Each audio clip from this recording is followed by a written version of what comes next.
ప్రభుని ఆరాధించే కొరకే ఈరోజు మనం ఆరాధన వర్తమానము గ్రంథం నుంచి కొన్ని మాటలు మనం వింటాం.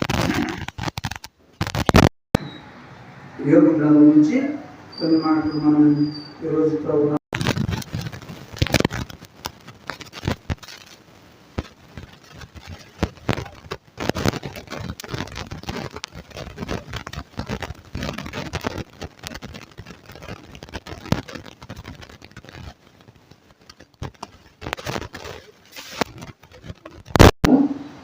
మరి ఆ మాట చూస్తాం. పరిశుద్ధుడు ఒకటి నరుడు ఏ పాటి వాడు, నిర్దోషుడు ఒకటి స్త్రీకి పుట్టినవాడు ఏ పాటి వాడు, ఆలోచించుము, ఆయన తన దూతల యందు నమ్మిక ఉంచడు. ఆకాశ వైశాల్యము ఆయన దృష్టికి పవిత్రము కాదు. అట్లుండగా హేయుడును చెడిన వాడును నీళ్లు త్రాగునట్లు దుష్క్రియలు చేయువాడును అపవిత్రుడు కదా అని దేవుని వాక్యం సెలవిస్తుంది. చిన్న ప్రార్థన చేసుకుందాం. పరిశుద్ధుడైన తండ్రి, ప్రేమగల ప్రభువా, కృప కలిగిన దేవా, మీకే వేలాది వందనాలు, కృతజ్ఞతాస్తుతులు, స్తోత్రాలు చెల్లించుకుంటున్నాం.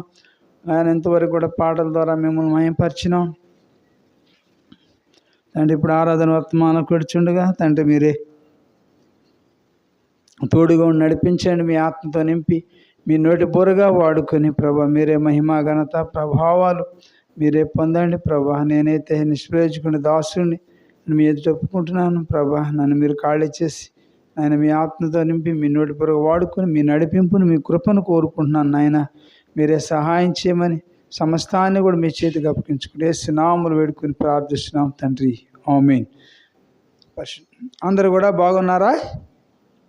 అందరూ కూడా దేవుని కృపను బట్టి బాగున్నారా? గడిచిన మరి వారం అంతా కూడా మనం తుఫాను పరిస్థితుల్లో ఉన్నాం కదా. గడిచిన మరి వారంలో తుఫానుతో అంత అల్లకొల్లాలమైన పరిస్థితుల్లో మనం ఉంటూ వచ్చాం.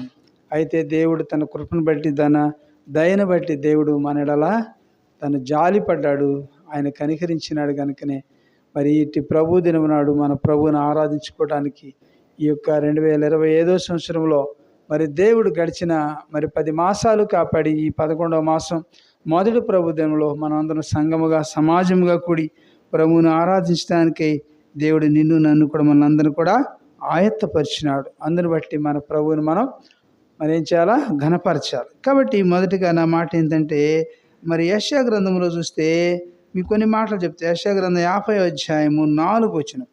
యెషయా గ్రంథము ఆరాధన వర్తమానానికి వెళ్ళక ముందు కొన్ని మాటలు చెప్తాను.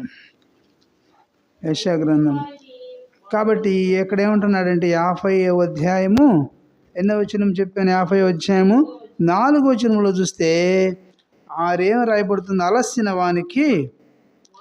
కాబట్టి 4వ వచనంలో అలసిన వానిని మాటల చేత ఓరడించు జ్ఞానము నాకు కలుగునట్లు శిష్యునికి తగిన నోరు యెహోవా నాకు దయచేసి ఉన్నాడు అంటున్నాడు. కాబట్టి చూస్తే అక్కడ చూస్తే ఏమన్నాడు? శిష్యులు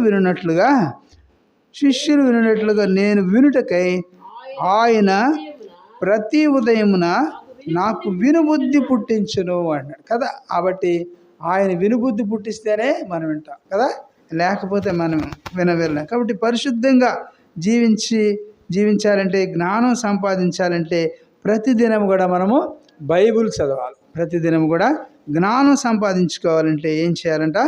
ప్రతిదినం కూడా బైబిల్ మరి చదవాలని మరి ఈ మాటలు తెలియబడదు. అది పరిశుద్ధంగా జీవించి మరి జ్ఞానము సంపాదించుకోవాలంటే ఏం చేయాలా? ప్రతిదినం కూడా బైబిల్ చదవాలి. అందుకని అలసిన వానిని మాటల చేత ఓరడించు జ్ఞానము నాకు కలుగునట్టు. కాబట్టి జ్ఞానం ఎక్కడుంది అంటే, జ్ఞానము పరిశుద్ధ గ్రంథములోనే జ్ఞానం ఉంటుంది. దేవుడు జ్ఞానం అనుగ్రహిస్తాడు.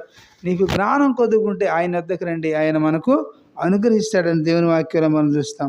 అందుకే అన్నాడు, శిష్యునికి తగిన నోరు యెహోవా నాకు దయచేసి ఉన్నాడు. కాబట్టి దేవుడు ఆయన సహాయం దయచేస్తేనే తప్ప మనం ఏమీ కూడా మాట్లాడలేం. కాబట్టి జ్ఞానం కావాలంటే ఏం చేయాలంట? మరి మన పరిశుద్ధ గ్రంథాన్ని ప్రతిరోజు కూడా చదవాలి. రెండవది అపోస్తుల కార్యముల గ్రంథం 1వ అధ్యాయం. అపోస్తుల కార్యముల గ్రంథము 1వ అధ్యాయంలో కూడా కొన్ని మాటలు చెప్తాను. అపోస్తలుడైన పౌలు గారు అపోస్తల కార్యముల గ్రంథంలో 1వ అధ్యాయము 8వ వచనం చూడండి.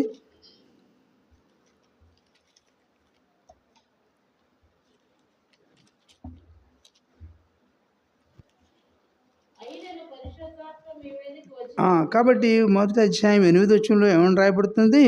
అయినను పరిశుద్ధాత్మ మీ మీదికి వచ్చినప్పుడు మీరు శక్తి నొందెదరు గనుక మీరు యెరూషలేములోను యూదయ సమరయ దేశములంతటను బూదిగంతముల వరకు నాకు సాక్షులై ఉందరని వారితో చెప్పారు. కాబట్టి రెండవది ఏం చేయాలంటే నమ్మాలి. ప్రభు అయిన యేసుక్రీస్తు వారిని నమ్మి నీవు నేను కూడా క్షేమంగా ఉంటాం. ఈ లోకంలో ఉండాలంటే పరిశుద్ధాత్మని దేవుణ్ణి మనం నమ్మాలి. కాబట్టి నమ్మి క్షేమంగా ఉండాలి.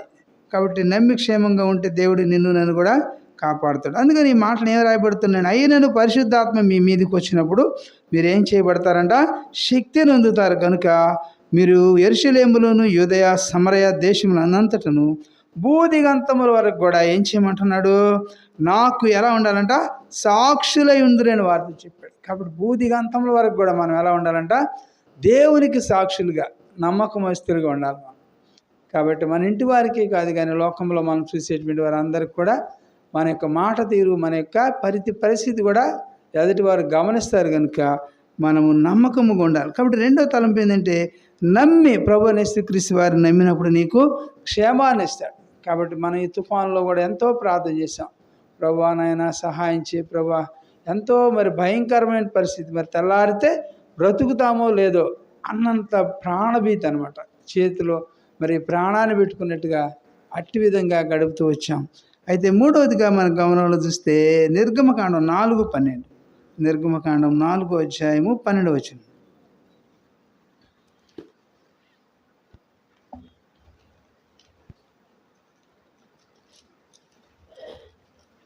నిర్గమకాండం 4వ అధ్యాయము 12వ వచనం.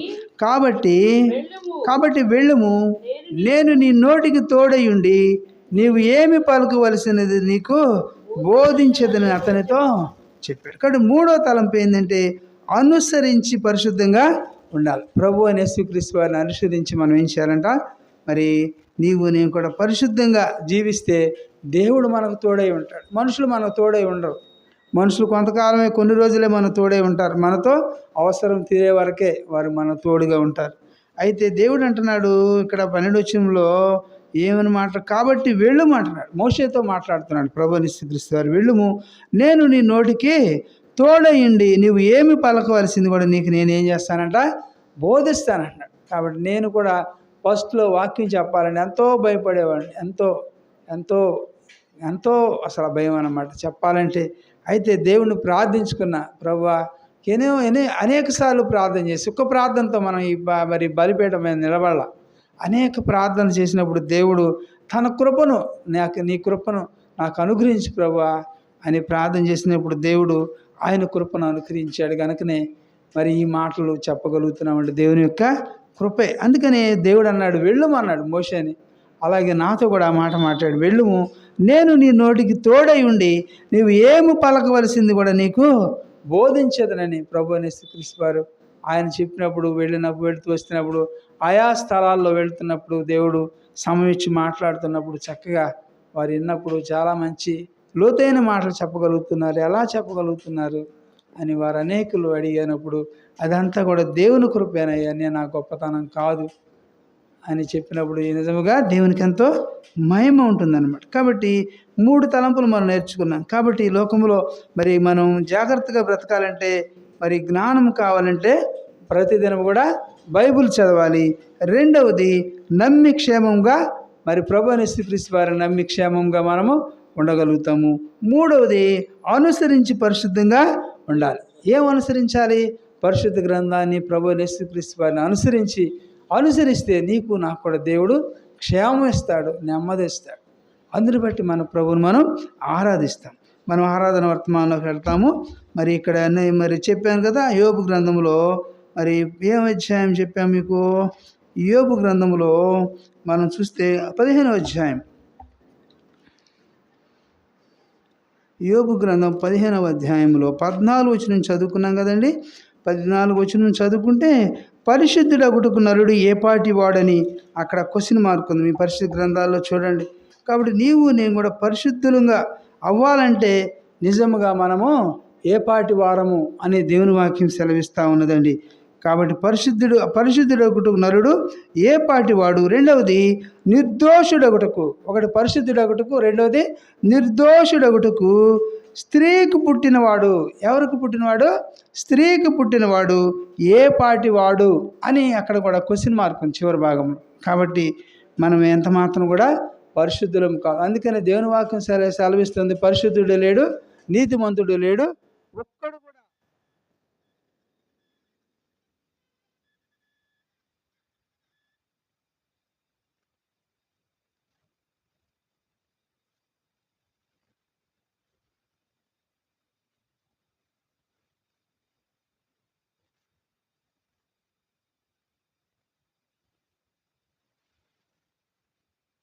కాబట్టి మధ్యాహ్న కాల సమయంలో ఆలోచించు ప్రియ సహోదర సహోదరి, ఆలోచించుము, ఆయన తన దూతల యందు నమ్మిక ఉన్నాడని చెప్తున్నాడు. కాబట్టి నీ నా జీవితంలో ఆలోచించినప్పుడు నిజమే కదా అని మన జీవితాల్లో మనకు అనిపిస్తూ ఉంటుంది. కాబట్టి నా మాటలు ఏంటంటే ఆరాధన కొరకై మరి ప్రభువు అంటున్నాడు పరిశుద్ధుడగుటకు మానవుడు ఏ పాటి వాడు అనేటువంటిది. అందుకని కీర్తన గ్రంథంలో కూడా అంటాడు 8వ అధ్యాయం 4వ వచనంలో కీర్తనకారుడు అంటాడు, 8వ అధ్యాయము 4వ వచనం కూడా చదువుకుంటాం. 8వ అధ్యాయము కీర్తన గ్రంథం 8:4 ఏం రాయబడుతున్నదండి మనం గమనిస్తే, నీవు మనుషుని జ్ఞాపకం చేసుకుంటకు మనుషుడు ఏ పాటి వాడు, నీవు దర్శించుటకు వాడు నరుడు ఏ పాటి వాడు అంటున్నాడు. కాబట్టి కీర్తనకారుడు కూడా మరి దావీదు గ్రంథంలో కూడా ఆయన రాస్తూ మరి ఆయన చెప్తున్నటువంటి మాటలు మనం గమనిస్తే, నీవు మనుషుని జ్ఞాపకం చేసుకోవటకు మనుషుడు ఏ పాటి వాడు అంటున్నాడు కదా. మనుషుడు ఏ పాటి వాడు? మనుషుడు ఆయన కొద్దివాడు అనమాట. అందుకనే పరిశుద్ధ గ్రంథంలో అంటాడు, నీవు వానిని దర్శించుటకు నరుడు ఏ పాటి వాడు అంటున్నాడు. కాబట్టి నిన్ను నన్ను దర్శించడానికి, నిన్ను నన్ను కూడా మరి చూసడానికి నీవు నేను కూడా ఎలాంటి వారం? మనము మరి ఎలాంటి వారం అంటే మనము మరి ఎంతో మరి ఈ లోకంలో జన్మించినటువంటి వారు ఉన్నాం. నీవు నేను కూడా ఈ లోకంలో మరి పాపములో జన్మించినటువంటి వారంగా నీవు నేను కూడా ఉంటూ వచ్చాం. అందుకని నీవు దర్శించుటకు నరుడు ఏ పాటి వాడు అంటున్నాడు. కాబట్టి నీవు నేను కూడా ఏ పాటి వారం ఒక్కసారి మనం గమనిస్తే పరిశుద్ధ గ్రంథంలో నీవు నేను కూడా ఎంతో తక్కువైనటువంటి వారము, ఎంతో స్వల్ప జనము. మనుషుడు ఏ పాటి వాడు అనేటువంటి మాటని ప్రభు అయిన యేసుక్రీస్తు వారు మన గమనానికి ఆయన తీసుకొస్తున్నటువంటి వారు ఉన్నారు. ఆ మాట కూడా మనం చూస్తే అధ్యాయం 144 అధ్యాయం 3వ వచనం చూడండి. కీర్తన గ్రంథం 144 3వ వచనంలో 144 3వ వచనం కూడా మనం వేగంగా చూద్దాము. 144 అధ్యాయము. కాబట్టి యెహోవా నీవు నరులను లక్ష్య పెట్టుటకు వారు ఏ పాటి వారు, నీవు వారిని ఎన్నిక చేయుటకు మనుషులు ఏ పాటి వారు అంటున్నారు. ఆ మాటలో చూసి కింద భాగంలో కూడా మనం చదివితే నరులు ఎలా ఉంటారంట? నరులు వట్టి ఊపిరిని పోలి ఉన్నారు, వారి దినములు దాటిపోవు నీడవలే ఉన్నాడు. కాబట్టి మన యొక్క దినములు ఎలాంటి వారము, నీవు కూడా ఎలాంటి వారమని దేవుని వాక్యం సెలవిస్తుందంటే, యెహోవా నీవు నరులను లక్ష్య పెట్టుకు వారు ఏ పాటి వారు అని దావీదు తన గమనంలో రాస్తూ ఉన్నాడు. కాబట్టి అంత మాత్రమే కాకుండా నరులు ఎలా ఉన్నారంట? వట్టి ఊపిరిని పోలి ఉన్నారు. కాబట్టి మన యొక్క ఊపిరే కాబట్టి ఎంతో స్వల్పము. నీవు నేను కూడా మన ఊపిరి ఎంతో చిన్నదనమాట. నా ప్రాణము ఎంతో చిన్న ప్రాణం. అయితే ప్రభు మన గమనాన్ని తీసుకొస్తున్న మాటలు మనం చూస్తే, నీవు వారిని ఎన్నిక చేయుటకు, రెండవది నిన్ను నన్ను కూడా గుర్తించడానికి, ఎన్నిక చేయటానికి అనగా నిన్ను నన్ను కూడా జ్ఞాపకం ఉంచుకోవడానికి, గుర్తించడానికి నీవు వారిని ఎన్నిక చేయుటకు మనుషులు ఏ పాటి వారు అంటున్నారు. కాబట్టి నిజం అంతే కదా, నిజముగా మనుషులు ఏ పాటి వారండి? అయితే బైబిల్ చివరి మాటలు చూస్తే వారు ఎలా ఉన్నారని చూస్తే 4వ వచనంలో నరులు వట్టి ఊపిరిని పోలి ఉన్నారని దేవుని వాక్యం సెలవిస్తూ ఉన్నది. వారి దినములు ఎలా ఉన్నాయని రెండవదిగా చూస్తే నా యొక్క దినములు, మనుషుల యొక్క దినములు ఎలా ఉన్నాయంట? దాటిపోవు నీడవలేనున్నవి. నీడ ఎలా ఉంటుంది? కాసేపు ఇక్కడ ఉంటుంది, కొంచెంసేపు చూస్తే మరి నీడ జరిగిపోతూ ఉంటుంది. కాబట్టి నా జీవితంలో మన దినాలు, మన యొక్క ఆయుష్కాల దినములు ఎలాంటివి అని మరి దావీదు తన గమనంలో రాస్తున్నారంటే, నా దినములు దాటిపోవు నీడవలే ఉన్నవని మరి దేవుడు చెప్తున్నాడు కదా. మనం ఎంతో స్వల్పం కదా. మొన్న కూడా చూసినప్పుడు మన జీవితాల్లో, మన రాష్ట్రంలో కూడా చూస్తే ఒక బస్సు యాక్సిడెంట్ జరిగింది కదా. ఎంతమంది చనిపోయారో చూసారా. కాబట్టి నేను కూడా ఎంతో స్వల్పమైనటువంటి వారం, ఎంతో అల్పమైనటువంటి వారము, ఒట్టి ఊపిరి లాంటి ఊపిరిని పోలినటువంటి వారం నా జీవితం కూడా. కాబట్టి ఎలాంటి జీవితాన్ని నేను కూడా దేవుడు కలిగి ఉంచినటువంటి వాడు ఉన్నాడు. అంత మాత్రమే మనుషులు ఉంటున్నారా?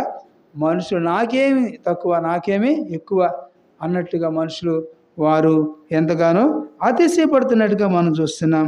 అయితే దేవుని పరిశుద్ధ గ్రంథం అంటున్నాడు, నరులు వట్టి ఊపిరిని ఎలా ఉన్నారంట? పోలినటువంటి వారు ఉన్నారు. కాబట్టి దేవుడు నా యొక్క నాసికారంధ్రంలో మరి జీవవాయువును ఊదగా నరుడు జీవాత్మ ఆయనని దేవుని వాక్యంలో మనం చూస్తాము. అంత మాత్రమే కాకుండా వారి దినములు ఎలా ఉన్నవి అని చూస్తే దాటిపోవు నీడవలే ఉన్నాయి. కాబట్టి ఎలాంటి దినములు మనుషుడు గడుపుతూ ఉన్నాడు అని మనం గమనిస్తూ వచ్చినప్పుడు నా యొక్క దినాలు ఎలాంటివి అంటే, మన దినాలు దాటిపోయేటువంటి నీడ. కాబట్టి మాట కూడా చూస్తాం మన భాగంలో 102వ సంకీర్తన 11వ వచనం చూస్తే 102వ సంకీర్తన 11వ వచనం కూడా చూద్దాం. కాబట్టి అంటున్నాడు దావీదు, కాబట్టి నా దినములు సాగిపోయిన నీడను పోలి ఉన్నవి, గడ్డి వలె నేను వాడి ఉన్నానంట. కాబట్టి మన దినములు, మన యొక్క మనుషుని జ్ఞాపకం చేసుకోవటం, మనుషులు ఏ పాటి వాడంటే దావీదు ఎన్ని రకాలుగా వస్తున్నారంటే, నా దినములు ఎలా ఉన్నాయంటే, నా యొక్క దినములు ఎలా ఉన్నాయంటే సాగిపోయిన నీడగా ఉన్నాయి. రెండవది, నా దినములు ఎలా ఉన్నాయంట? సాగిపోయిన నీడ వలె ఉన్నవని. రెండవది, గడ్డి వలె నేను ఎలా ఉన్నానంట? వాడి ఉన్నాను. కాబట్టి నేను కూడా ఆ యొక్క పచ్చగుండ గడ్డి కాసేపుడు చూస్తే ఎండిపోద్ది కదా. కాబట్టి అలాగే నేను కూడా ఉన్నాం. కనుక ఇలాంటి మానవుని జ్ఞాపకం చేసుకోవడం మన నరుడు ఏ పాటి వాడు అని దేవుని గ్రంథంలో ప్రభు యేసుక్రీస్తు వారు నిన్ను నన్ను కూడా గమనం మరి ఆయన తీసుకొస్తున్నాడు. కాబట్టి ఇలాంటి నన్ను కూడా ప్రభు జ్ఞాపకం చేసుకుని ఆయన రక్షించినటువంటి దేవుడుగా ఉన్నాడు. అందుని బట్టే మన ప్రభువును మనం ఏం చేయాలంటే, యోహాను సువార్త 4వ అధ్యాయంలో మనకు తెలిసినటువంటి మాట చూస్తాం కదా. 4వ అధ్యాయంలో 24వ వచనంలో ఏమన్నది? దేవుడు ఆత్మ కనుక ఆయన ఆరాధించేవారు ఆత్మతోనూ సత్యంతోనూ కూడా మన ప్రభువుని మనం ఏం చేయాలంట? ఆరాధించాలి. మన ప్రభువుని మన ప్రాణం ఉండగానే ఆరాధించేటువంటి ధన్యతను, కృపను, భాగ్యమును మనకు అనుగ్రహించినాడు. కాబట్టి అనేకులు మరి దినాన్ని మరి చూడలేనటువంటి వారుగా అనేకులు మరి దాటిపోయారు. అయితే దేవుడు నన్ను కూడా తన యొక్క కృపను బట్టి, తన యొక్క దయను బట్టి అలాంటి ప్రచండమైనటువంటి గాలి తుఫానులో నుంచి కూడా దేవుడు నన్ను రక్షించి మరి ఇంతవరకు కూడా మరి ఇక 2025 సంవత్సరం నవంబరు మరి 2వ తేదీ వరకు కూడా దేవుడు కాపాడుతూ వచ్చాడు అనేటువంటి విషయాన్ని మనం జ్ఞాపకం చేసుకోవాలని దేవుడు మన గమనానికి ఆయన తీసుకొస్తున్నటువంటి వారు ఉన్నారు. ఈ మాట మనం చూస్తాం 4వ అధ్యాయంలో 24వ వచనంలో మనం చూస్తూ వచ్చినప్పుడు ఏమున్నది? దేవుడు ఆత్మ గనుక ఆయన ఆరాధించే వారు ఎలా ఉండాలంట? ఆత్మతోనూ సత్యంతోనూ ఆరాధించాలి. కాబట్టి నేను కూడా మరి ప్రభు నన్ను ఏం కోరుకుంటున్నాడంటే, దేవుడు ఆత్మ. కాబట్టి దేవుడు ఆత్మస్వరూపిగా ఉన్నటువంటి దేవుడు. ఆయన నన్ను కూడా నా నుంచి కూడా ఆశించినది ఆయన ఏమిటంటే, ఆయన ఆరాధించాలి, ఆత్మతోనూ సత్యముతోనూ ఆరాధించండి చాలు అని ప్రభు యేసుక్రీస్తు వారు ఆయన కోరుకుంటూ ఉన్నాడు. కాబట్టి ఎంతకన్నా మరి నువ్వు ఆరాధిస్తున్నావా లేదా? కాబట్టి ఇట్టి ప్రభు మనకు ఇంతవరకు కూడా ఆయన కాపాడుతూ వచ్చాడు, రక్షిస్తూ వచ్చాడు. అందుకనే ఆ మాట చూసి ఎఫెసీ పత్రిక 1:3 చూస్తే, ఎఫెసీలు రాసిన పత్రిక 1వ అధ్యాయము అపోస్తలుడైన పౌలు 1:3 కూడా చూస్తాం. 1వ అధ్యాయము 3వ వచనం చూస్తే, మన ప్రభు అయిన యేసుక్రీస్తు యొక్క తండ్రి యగు దేవుడు స్తుతింపబడును గాక, ఆయన క్రీస్తునందు పరలోక విషయములలో ఆత్మ సంబంధమైన ప్రతి ఆశీర్వాదంలో మనకేం చేశాడంట? అనుగ్రహించాడు. అందుని బట్టి మన ప్రభువుని మనం ఆరాధించాలి.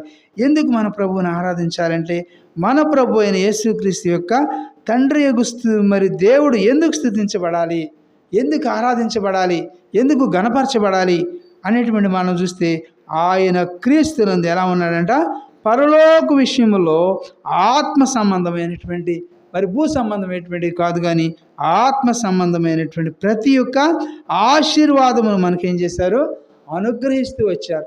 అందును బట్టే మన ప్రభుని మనం ఆరాధించగలుగుతున్నాం. ఆయన ఇచ్చినటువంటి ఆశీర్వాదాలతోనే, దీవెనలతోనే నీవు నేను నేటి వరకు కూడా జీవిస్తూ వచ్చాం. గడిచిన 2025 సంవత్సరంలో 10 మాసాలు కూడా దేవుడు మనల్ని కాపాడుతూ వచ్చాడు, ఆయన రక్షిస్తూ వచ్చాడు. అందును బట్టి మన ప్రభుని ఈ మధ్యాహ్నం వేళలో హృదయమార కూడా ఆరాధించి మన ప్రభుని మనం గణపరచాలి. అంత మాత్రమే కాకుండా 113వ సంకీర్తన దావీదు గారు రాశారండి. 113వ సంకీర్తనలో కూడా ఒక మాట మనం గమనిస్తాము.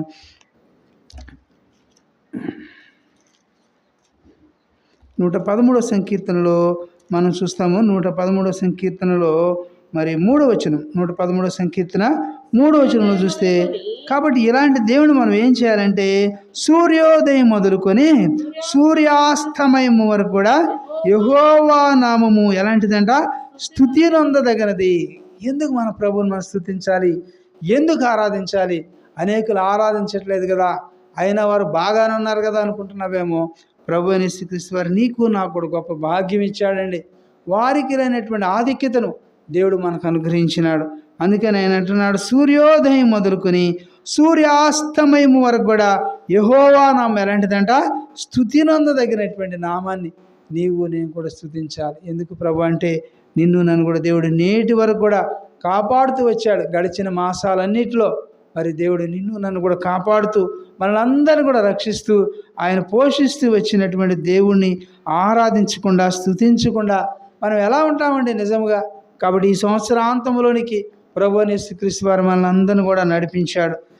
అందును బట్టే మనం ఏం చేయాలంట, సూర్యోదయం మొదలుకొని సూర్యాస్తమయం వరకు కూడా మనం ఏం చేయాలంట, యెహోవా నామమును స్తుతి నొందదగినది. అందుకే ఆయన ఆరాధించారు. ప్రభువా ఆయన నామములకు అంత ఘనత ఉన్నది, అంత ప్రాముఖ్యత ఉన్నది, అంత ప్రాధాన్యత గల మరి నామము యేసు నామం.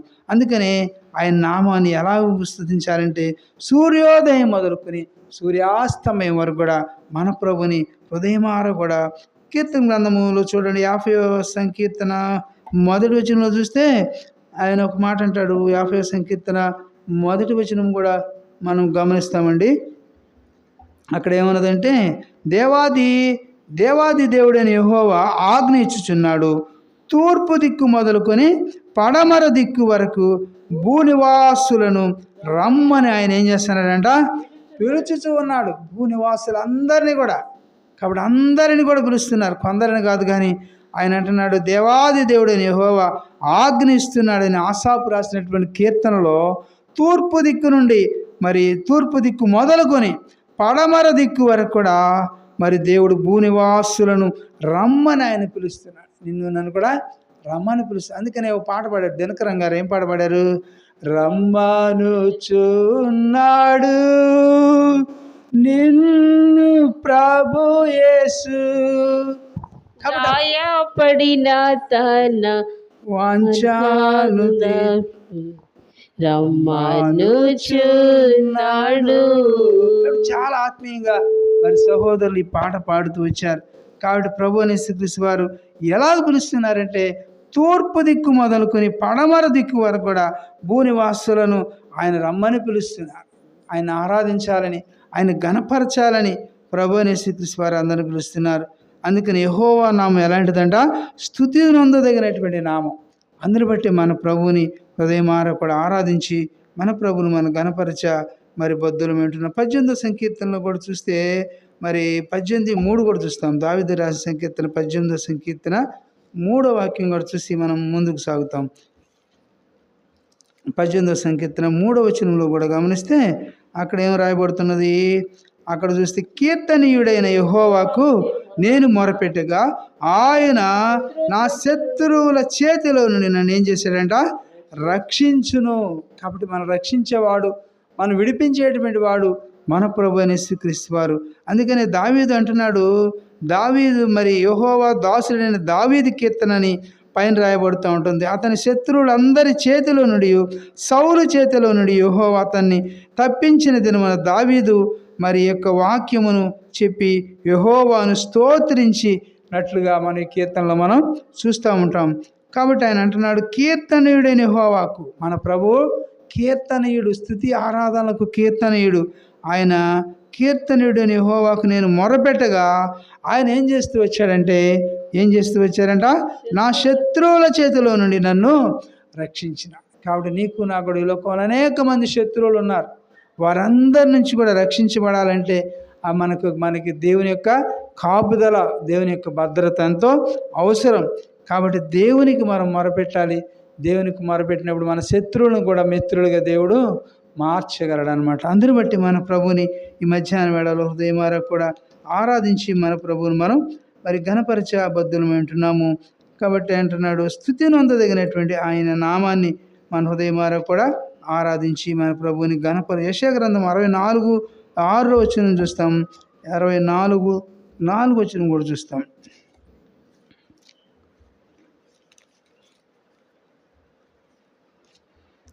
యెషయా గ్రంథంలో 64వ అధ్యాయంలో ఈ మాట గమనించండి. 64:6 వచనంలో మనం గమనిస్తే, మేమందరము అపవిత్రుల వంటి వారమైతిమి, మా నీతి క్రియలన్నీ కూడా మురికి గుడ్డ వలె నాయను, మేమందరము ఆకు వలె వాడిపోతిమి, గాలివాన కొట్టుకుని పోవునట్లుగా మా దోషములు మమ్మల్ని కొట్టుకొని పోయినట్టున్నారు. కాబట్టి మనం ఎలాంటి స్థితిలో ఉన్నామంటే, మరి మేమందరం కూడా ఎలాంటి వారం ఉన్నామంట, అపవిత్రుల వంటి వారము అని దావీదు ఆయన ఒప్పుకుంటా ఉన్నాడు ప్రభు సన్నిధిలో. మా యొక్క నీతి క్రియలునే చూసారా, మా యొక్క ధర్మకార్యాలునే చూసారా, అవన్నీ కూడా ఎలా ఉన్నాయంటే, మా నీతి క్రియలన్నీ కూడా ఎలాంటివంట, మురికి గుడ్డల వలె ఉన్నాయంట. కాబట్టి మనకి నీతి క్రియలు ఎలాంటిగా ఉన్నాయని మరి దావీదు తన భాగంలో మాట్లాడుతూ వస్తున్నారు. మేమందరం కూడా ఎలా ఉంటే వారం అంటే ఆకు వలె వాడిపోయాం కదా. మన గాలి వానకి చూసారా, చెట్లు ఆకులన్నీ కూడా వాడిపోయినాయి, చెట్లన్నీ కూడా విరిగిపోయినాయి కదా. ఎంత గాలికి అవి ఎంత తాకిడి అనేవి చూసారా. ఒక రాత్రి 2 రాత్రులు అంతా కూడా అవి గాలి చేత కొట్టబడుతూ వచ్చింది.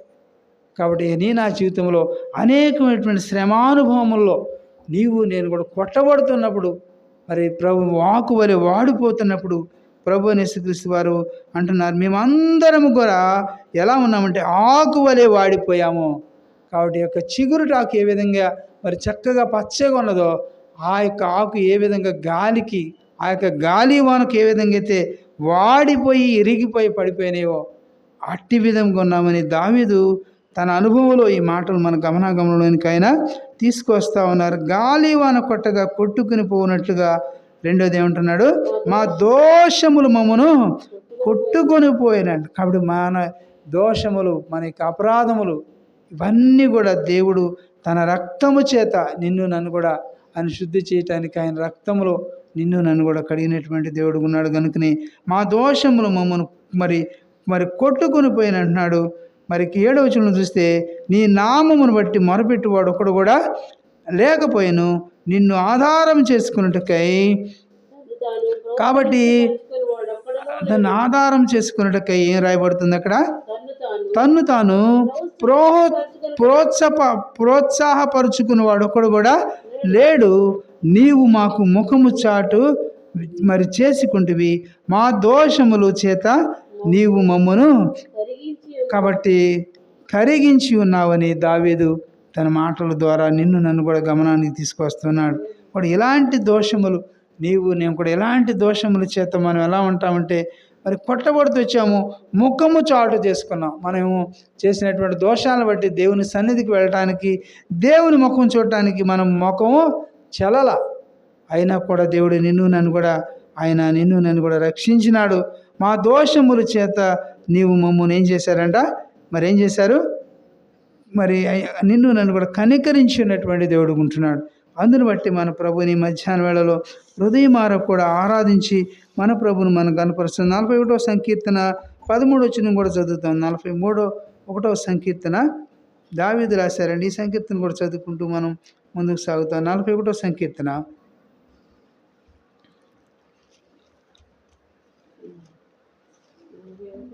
చదవండి వేగంగా. 41వ సంకీర్తన 13 వచనం.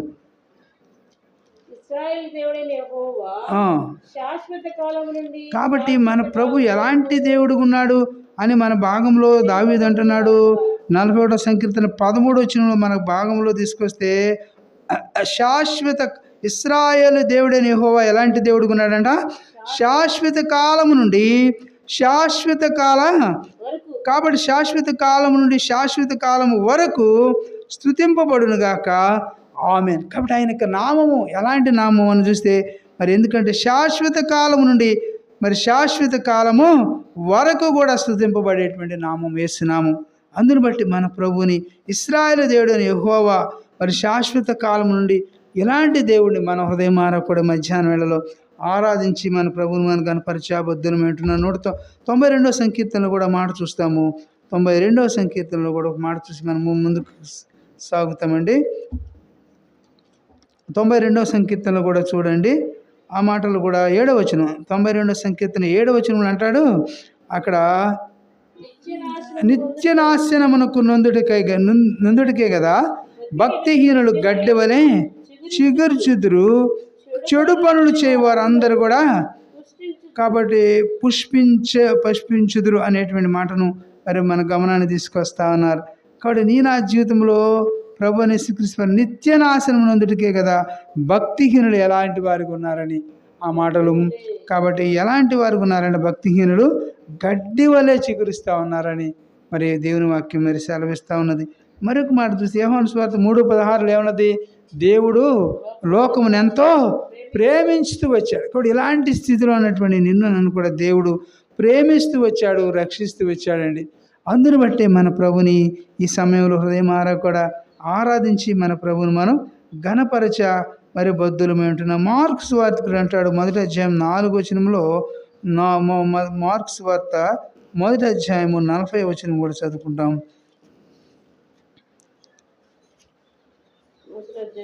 40వ వచనం కూడా చదవండి. కుష్ఠరోగి ఆయన ఎదురు వచ్చి ఆయన ఎదుట మోకాళ్ళుని, ఇష్టమైతే నన్ను శుద్ధిగా చేయగలవు. కాబట్టి ఆయన చదవండి. ఆయనతో చెప్పి ఆయన వేడుకొనగా ఆయన కనికరపడి చెయ్యి చాపి, కాబట్టి ఆయన కనికరపడి చెయ్యి చాపి వాడిని ముట్టి నాకు ఇష్టమే నువ్వు శుద్ధుడు కమ్మను అతనితో చెప్పాడు. కాబట్టి ఆయన మన జీవితంలో చూస్తే ఒక కుష్ఠరోగిని మన గమనాన్ని తీసుకొస్తున్నాడు. ఒక కుష్ఠరోగి ఆయన వద్దకు వచ్చి ఆయన ఎదుట ఏం చేస్తూ ఉన్నాడంట? మోకాళ్ళుని నీకు ఇష్టమైతే నన్ను ఏం చేయమంటున్నాడు? శుద్ధినిగా చేయగలవని ఆయనతో చెప్పి ఆయన ఏం చేస్తున్నాడు? ఆయన వేడుకుంటా ఉన్నాడు. కాబట్టి నీ నా జీవితంలో మనము కూడా మన ప్రభువుని వేడుకోవాలి. కాబట్టి వేడుకోవాలని ప్రభువుని యేసుక్రీస్తు వారు మన గమనాన్ని కాబట్టి శుద్ధుడు కమ్మని దేవుడు చెప్తున్నాడు. కాబట్టి మన జీవితంలో కూడా అక్కడ అంటాడు కదా, ప్రభు అయిన యేసుక్రీస్తు వారు అయితే అంటున్నాడు 14వ వచనంలో, ఆయన ఏం చేస్తూ వచ్చాడంట? కనికరపడ్డాడు. ఆయన కనికరపడి అంత మాత్రం కాకుండా చేయి చాపి వానిని ముట్టి నాకు ఇష్టమే నీవు శుద్ధుడు కమ్మని వానితో చెప్పాడు. కాబట్టి చెప్పగా వెంటనే కుష్ఠరోగము వాని విడిచెను గనుక వాడు ఏం చేయబడ్డాడు? శుద్ధుడైనాడు. కాబట్టి దేవుడు నిన్ను నన్ను కూడా శుద్ధుడిగా చేస్తూ వచ్చాడు. ఆయన నిన్ను నన్ను పవిత్రుడిగా చేస్తూ వచ్చాడండి. అందుని బట్టి మన ప్రభువుని మన హృదయమార కూడా ఆరాధించాడు. శుద్ధుడు కమ్మని ఆయన వాని ఎడల ఏం చేయబడ్డాడంట? కనికరపడ్డాడు. అలాగే నా జీవితంలో నీ మీద నా మీద కూడా కనికరపడ్డాడు దేవుడు. నిన్ను నన్ను కూడా ఈ సంవత్సరం కూడా ఉండనిమ్ము, ఇంతవరకు కూడా ఉండనిమ్ము అని దేవుడు నీ నా జీవితంలో ఆయన కనికరపడకపోతే నిజముగా మొన్నొచ్చినటువంటి గాలి వాన ఇంకా కొంచెం వస్తే మనం అందరం కూడా ఏమవుదుమో నిజముగా. అయితే ప్రభు నీ నా జీవితంలో మనందరి మీద కూడా దేవుడు కనికరపడ్డాడు, జాలిపడినటువంటి దేవుడు ఉంటున్నాడు. ఆయన ఏంటన్నాడు? ఆయన కనికరపడి చెయ్యి చాపి ఆ యొక్క కుష్ఠరోగిని చెయ్యి చాపి అతను ఏం చేశాడంట? ముట్టి నాకు ఇష్టమే నీవు శుద్ధుడు కమ్మని వానితో చెప్పినప్పుడు ఆ యొక్క కుష్ఠరోగి వెంటనే కుష్ఠరోగము వాని విడిచెను కనుక వాడు శుద్ధుడైనట్టుగా దేవుని వాక్యంలో మనం చూస్తున్నాం. కాబట్టి దేవుడు వాని ఎందుకు కనికరపడినటువంటి దేవుడు ఉంటున్నాడు. మన ఎందు కూడా దేవుడు కనికరపడ్డాడు, మన ఎందు కూడా జాలి పడ్డాడు. అందుని బట్టి మన ప్రభుని ఈ సమయంలో హృదయమార కూడా ఆరాధించి మన ప్రభుని మరి హృదయములో మరి మన ప్రభువుని మనసారా కూడా మరి నిండు హృదయంతో ప్రభుని ఆరాధించి మన ప్రభుని మనం గణపరుద్దాం. చివరిగా ఒక మాట చూసి ఇర్మియా గ్రంథం 13వ అధ్యాయం, ఇర్మియా గ్రంథం 13వ అధ్యాయంలో కూడా ఈ మాట చూసి మనం ముగించుకుంటాం.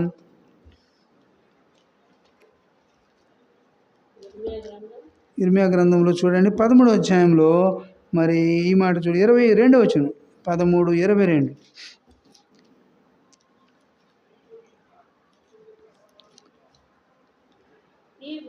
అక్కడ అంటున్నాడు, కాబట్టి నీవు ఇవి నాకేలా సంభవించినని నీ మనసులో అనుకుని ఎడలా నీవు చేసిన విస్తారమైన దోషమును బట్టి నీ యొక్క బట్ట చెంగులు తొలగిపోయాను, నీ యొక్క కాబట్టి నీ మడిమలు సిగ్గునొందెను.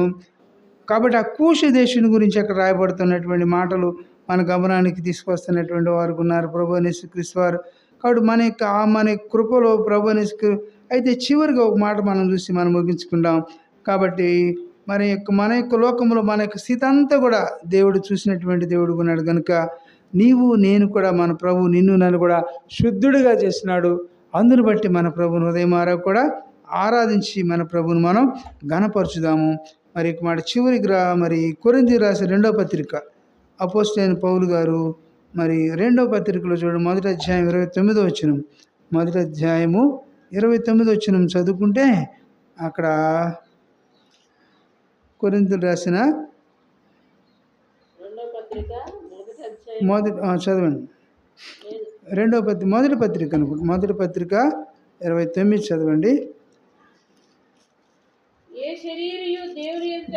ఏ శరీరియు దేవుని ఎదుట అతిశయింపకుండునట్లు కాబట్టి జ్ఞానులను సిగ్గుపరచుటకు దేవుడు లోకములో ఎలాంటి వారిని అంట వెర్రి వారిని ఏర్పరచుకుని ఆయన యొక్క సువార్తను ఆయన చేస్తున్నటువంటి వాడు ఉన్నాడు. కాబట్టి ఆయన ఉద్దేశం ఏంటంటే ఏ శరీరం కూడా దేవుని ఎదుట అతిశయపడకుండానట్లు, ఇది నా వల్ల కలిగింది, ఇది నా గొప్పతనము, నా యొక్క విశిష్టతని మనుషులు చెప్పుకోకుండా దేవుడు అంటున్నాడు ఏ శరీరం దేవుని ఎదుట అతిశయపడకుండానట్లు జ్ఞానులు అనేటువంటి వారిని మరి జ్ఞానం కలిగినటువంటి వారిని సిగ్గుపరచడం కొరకు దేవుడు మరి లోకములో నుండి వెర్రి వారిని దేవుడు ఏర్పరచుకున్నాడు.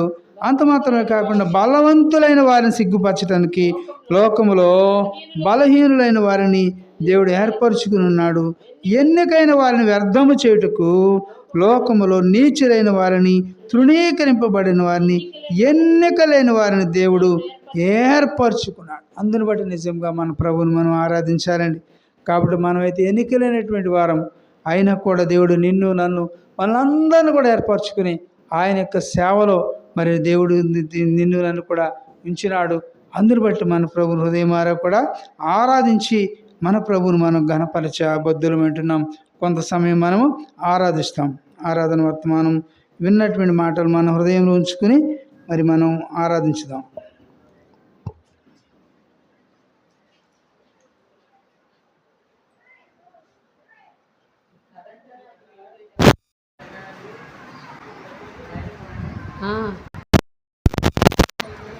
ఏది కరెంట్